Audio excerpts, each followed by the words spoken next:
ఎలా ఉన్నారు అందరూ? బాగున్నారా? నేనైతే బాగున్నానండి. ఈరోజైతే ఇంక ఇలా పూజ చేశానండి. ఎందుకంటే ఈరోజు అమావాస్య కదా, అందుకోసమని దేవుడి సామాన్లన్నీ క్లీన్ చేసుకొని ఈరోజైతే ఇలా పూజ చేసుకున్నానండి. ఈరోజు ప్రసాదానికి నేను లెమన్ రైస్ చేశాను. చూడండి, నాకు ఎక్కువ బాబా అంటే ఇష్టం అండి. అందుకే నాకు బాబా దగ్గర ఏది ప్రసాదం పెట్టాలన్నా కూడా చాలా ఇష్టం అండి. ఇక్కడైతే లక్ష్మీ అమ్మవారు ఉన్నారు. చూడండి, ఈరోజు నేను కొంచెం కూడా పెట్టుకున్నానండి. అమావాస్య అనేసి నేను కొంచెం కూడా పెట్టానండి. అది కొన్ని చూడండి, దాంట్లో అందులో బియ్యం వేసి కొంచెం కూడా పెట్టానండి.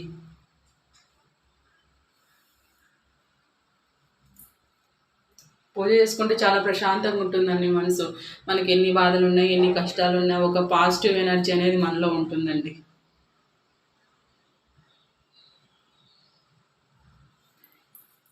చూడండి, పూజ బాగా చేసుకున్నాను. నాకైతే పూజ ఎలా చేసుకుంటే చాలా హ్యాపీగా ఉంటుందండి.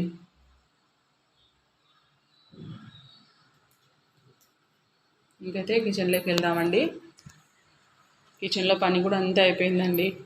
ఎందుకంటే నేను ఆఫీస్కి వెళ్ళిపోతా కాబట్టి తొందరగా పనులన్నీ చేసుకుంటానండి. చూడు, కిచెన్ కూడా క్లీన్ చేసుకున్నానండి. కిచెన్ కౌంటరు మొత్తం అంతా క్లీన్ చేసుకున్నాను. బ్రేక్ఫాస్ట్ ప్రిపేర్ చేసుకున్నాను, లంచ్ ప్రిపేర్ చేసుకున్నాను.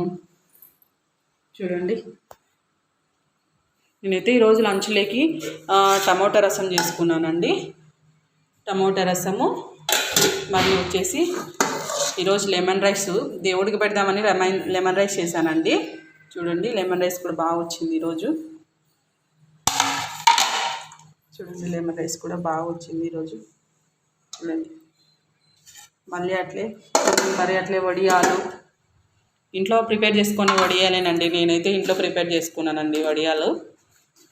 చూడండి, అట్లే మిరపకాయలు కూడా లంచ్ లేకని చేసుకున్నానండి. ఎందుకంటే మరి నాకు ఇంట్లో నేను వెళ్ళిపోతే ఎవరు చేసే వాళ్ళు ఉండరండి.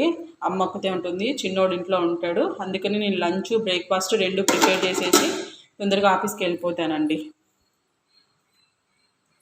చూడండి, కిచెన్ కూడా మొత్తం క్లీన్ చేసేసుకున్నాను. చూడండి, కిచెన్ కౌంటర్ కూడా క్లీన్గా ఉంది. మీకు ఈ వీడియో నచ్చితే లైక్, షేర్ అండ్ సబ్స్క్రైబ్ అండి. థ్యాంక్ యూ ఫర్ వాచింగ్ అండి.